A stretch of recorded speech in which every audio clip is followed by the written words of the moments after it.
Vamos a abordar ahora la segunda parte del levantamiento de campo, del paso 34 al 38. He dicho que el levantamiento de campo es la tercera etapa en un proceso de investigación.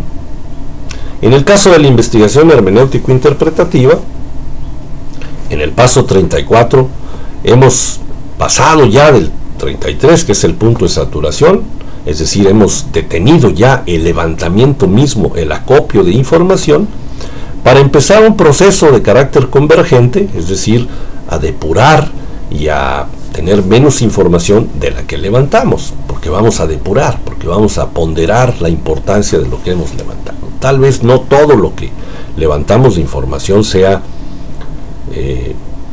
o útil o suficientemente útil al propósito de la investigación, entonces hay que depurar. Lo primero que tenemos que hacer en el paso 34 es ordenar la información. Ordenar la información de forma muy clasificada. Ya habíamos dicho que hay que ir poniendo la información que vamos levantando en carpetas que ya están nombradas o numeradas, con algunos comentarios, tener la bitácora de levantamiento suficientemente llena de aclaraciones, lo que sea necesario. Entonces este paso 34 es poner en orden todo el material.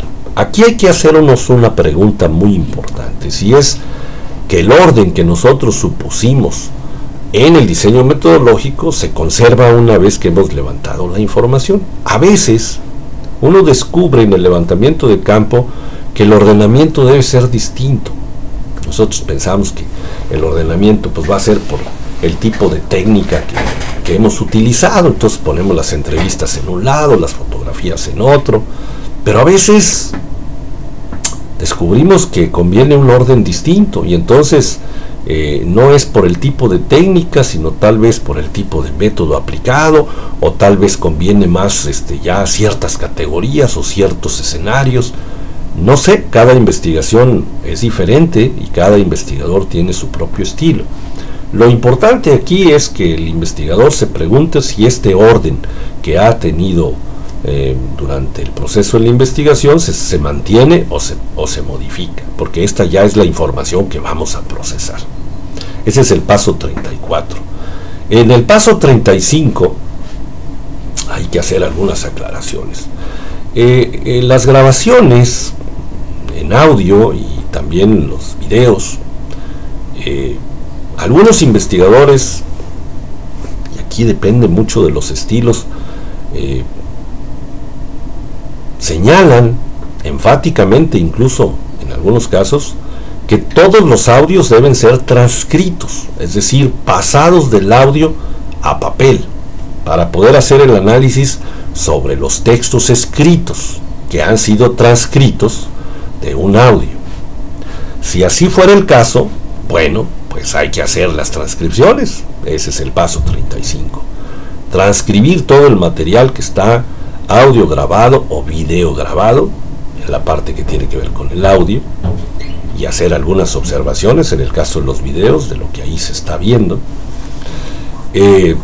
Yo voy a diferir un poquito en relación con los investigadores muy ortodoxos, porque me parece que las transcripciones pueden ser muy útiles en ciertos casos, tal vez en la mayoría, porque está el material escrito, pero tienen una limitación y hay que cuidarla, especialmente en el tipo de investigaciones de carácter fenomenológicas, porque al hacer la transcripción al material escrito se pierde la voz, se pierde lo que llamamos los que sabemos de psicología paralenguaje.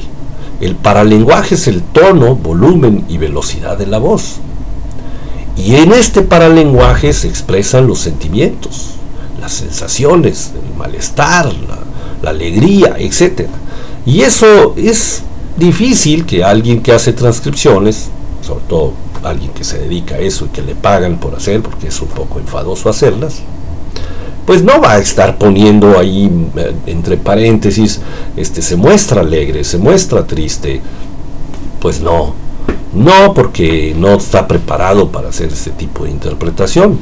Pero si la investigación la está haciendo un psiquiatra, un psicólogo social, pues está entrenado para para interpretar para el lenguaje, el tono, volumen, velocidad de la voz. Igual en el caso de los videos, la postura corporal.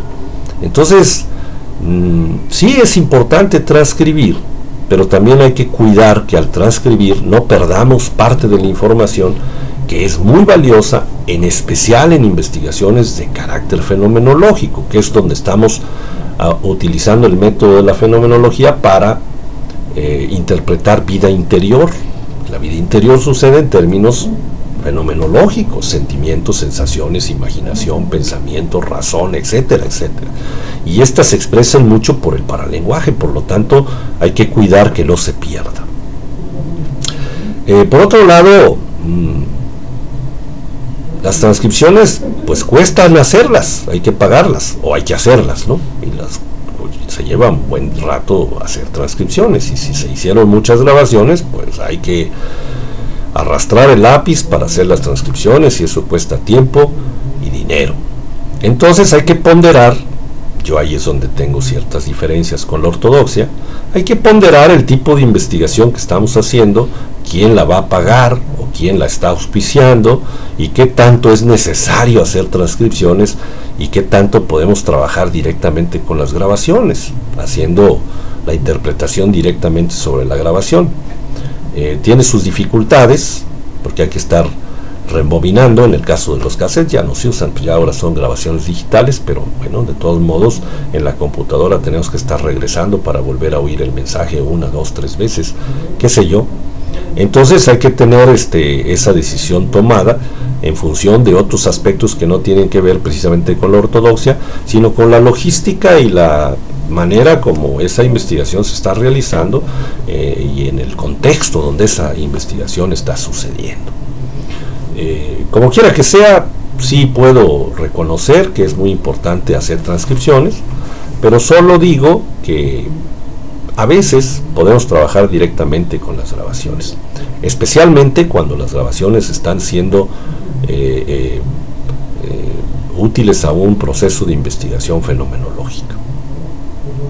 El paso 36 es un paso necesario que pide volver a la pregunta de investigación, a los objetos de estudio y a los planteamientos originales, para depurar la información, seleccionando aquella que es realmente importante, que es realmente necesaria, que es realmente útil al proceso de investigación.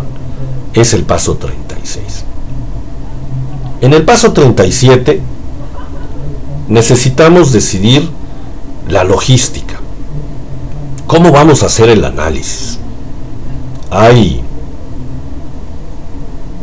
software especializados para hacer esto, pero hay quien prefiere hacerlo a mano directamente, o hacerlo en ciertos programas de cómputo como Excel, como Word, etcétera, etcétera.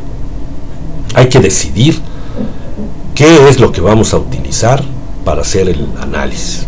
Y en el paso 38, ya lo he dicho muchas veces, hay que seguir leyendo y seguir haciendo el levantamiento de fichas.